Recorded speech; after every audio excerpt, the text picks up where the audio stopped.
بسم اللہ الرحمن الرحیم۔ السلام علیکم معزز خواتین و حضرات، آپ دیکھ رہے ہیں اسلامک ٹی وی۔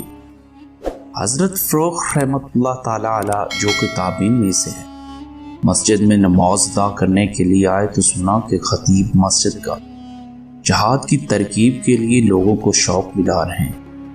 وہ آپ بھی اٹھے اور اپنے آپ کو پیش کر دیا۔ تیاری کے لیے گھر آئے تو بیوی امید سے تھی، کہنے لگی کہ میں اس حال میں ہوں، آپ جا رہے ہیں، میں اکیلی ہوں، کیا بنے گا؟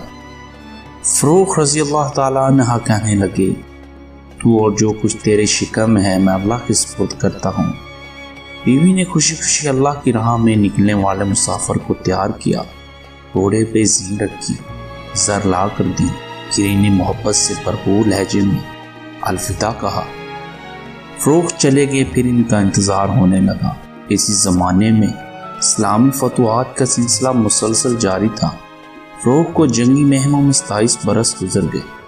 اسی ان کے ہاں اللہ نے ایک خوبصورت فرزند ان کو بیوی کو نوازا۔ ماں نے اپنے بیٹے کا نام ربیہ رکھا۔ ربیہ جب کچھ بڑے ہوئے تو ان کو اچھی انداز سے تربیت کی، اور پھر جب اس نے لکھنا پڑھنا سیکھا تو اسے قرآن و حدیث کی تعلیم دلانے کے لیے مدینہ طیبہ کے اچھے معلموں کے پاس بھیجا۔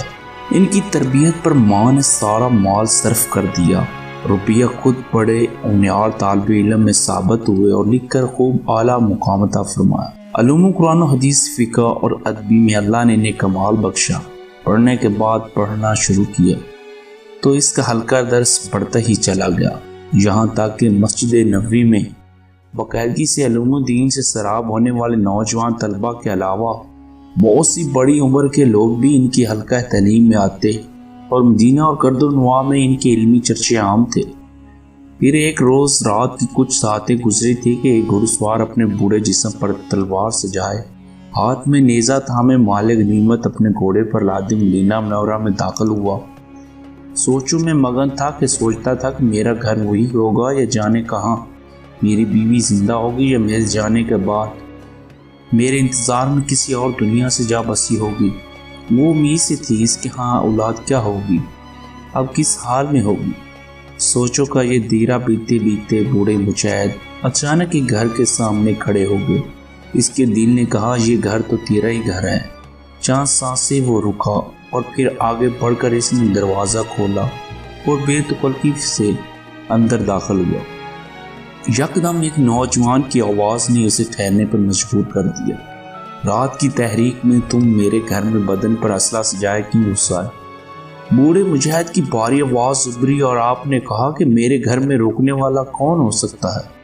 یہ تمہارا گھر نہیں، یہ میرا گھر ہے جس میں تم گھس رہے ہو۔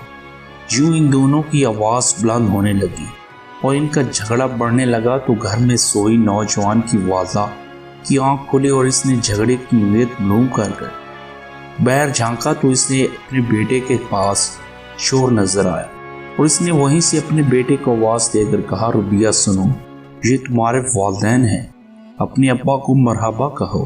پھر آگے بڑھے اور اپنے شوہر فروغ کو مرحبا کہا اور پھر انہیں بتلایا کہ یہ تمہارا بیٹا ربیہ ہے جو تمہارے بعد پیدا ہوا ہے۔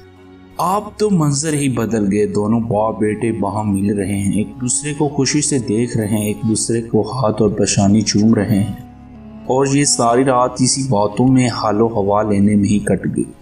اس اثناء میں فروغ نے پوچھا کہ اسی رقم جو میں نے تم کو دے کر چھوڑ کر گیا تھا اس کا کیا بنا؟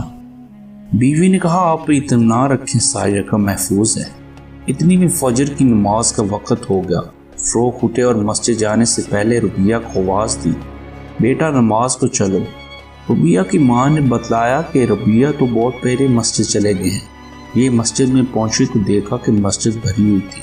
نماز پڑھی اور پھر سب لوگ اپنی اپنی جگہوں پر ادب سے بیٹھ گئے اور اپنے امام سے درس سننے لگے۔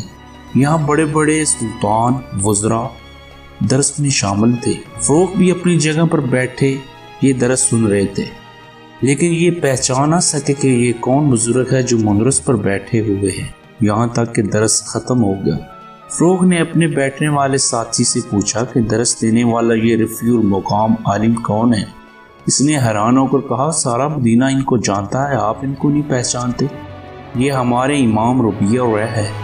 ان کا اصل نام تو ربیہ ہے، لیکن دین کی فقاہت میں ان کو اللہ پاک نے وہ مقام دیا ہے کہ جہاں کسی کو کوئی علمی مشکل پیش آئے وہ ان سے پوچھتا ہے، انہی کی رائے کو اہمیت دی جاتی ہے۔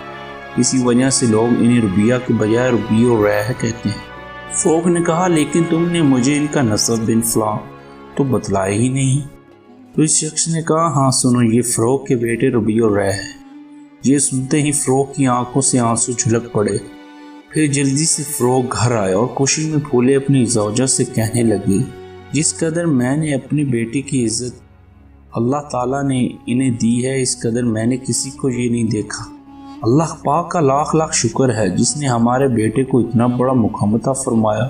اور پھر اپنی زوجہ کا شکریہ ادا کرنا فروغ نے بہت ضروری اور اہم جانا کہ تمہاری اچھی تربیت میں یہ وہ 30,000 اشرفیاں جو آپ کو جاتے ہوئے چھوڑ کر گئے تھے۔